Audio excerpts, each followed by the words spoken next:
Sagitation du Sagittaire. Par Jupiter s'écria-t-il, by Jove dans la version originale. C'était un Sagittaire.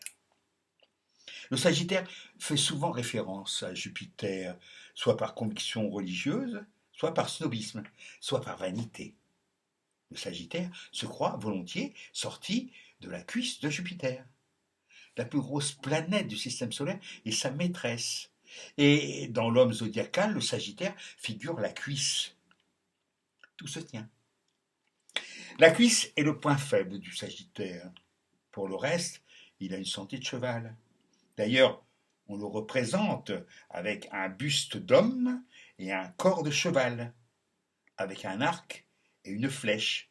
Tous ces attributs lui donnent une espèce d'ampleur dans le mouvement. Le Sagittaire prend de la place. Selon son assise solide, sur 4 sabots, et sa hauteur de vue lui permettent de tirer des flèches assez haut et loin. N'importe quel expert en balistique le confirmera. Mais le Sagittaire n'a pas forcément l'ambition de viser les étoiles. Il se contente souvent de la chasse, des Jeux olympiques, du commerce en gros, voire de l'arrivée du tiercé à la télévision.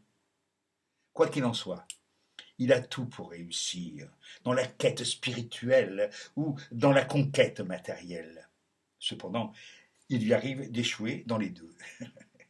Le Sagittaire est souvent sage, mais il éprouve souvent aussi le besoin de s'agiter. Il se met alors à galoper dans tous les sens, à lancer des ruades et à tirer en l'air.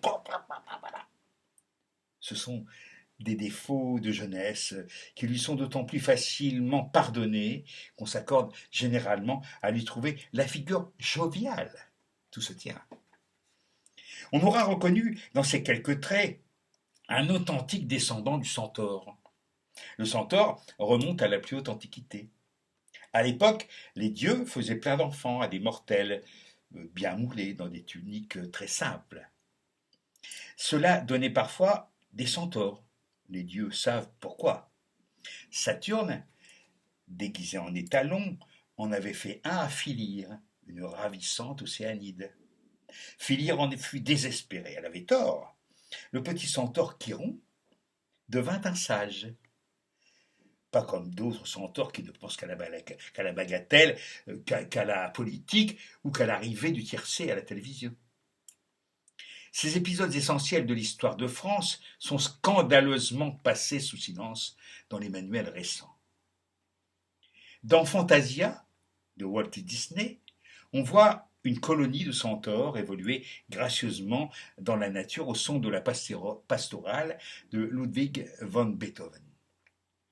Vers la fin, un orage éclate et l'on voit Jupiter en personne sortir des nuages pour décocher quelques éclairs. Or, Ludwig van Beethoven et Walt Disney étaient tous les deux Sagittaires.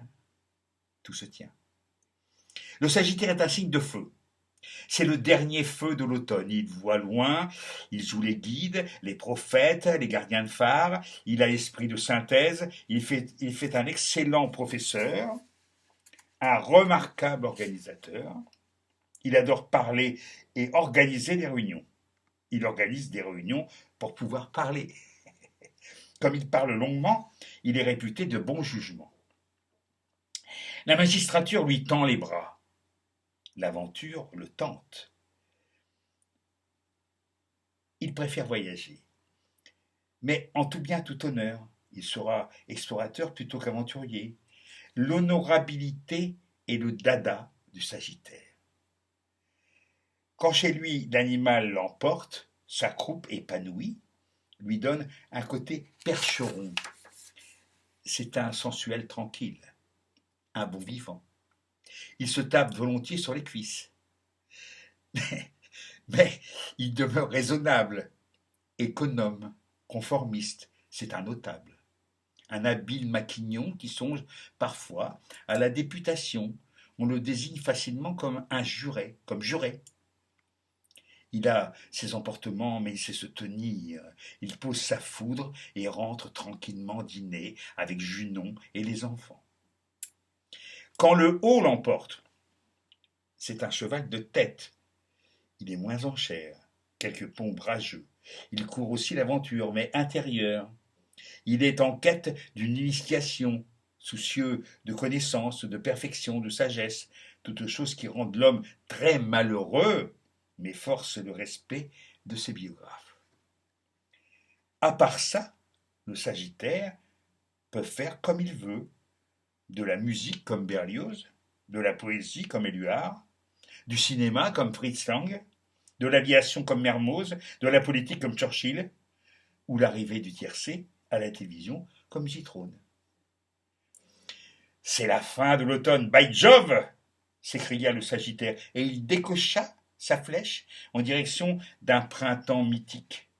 Le Capricorne, qui, au seuil de l'hiver, affichait des âges cet air détaché qui sied si bien à sa physionomie, fit semblant de ne pas s'en apercevoir.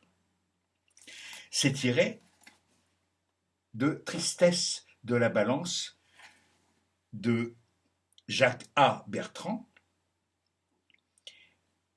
qui se moque un peu, gentiment, avec beaucoup de talent littéraire, de l'astronomie, de l'astrologie, enfin, de l'astrologie. Voilà. Personnellement, je suis du signe du Scorpion. Je les ferai tous, parce que c'est vraiment bien. Je les ferai tous. Voilà. Hasta la Victoria.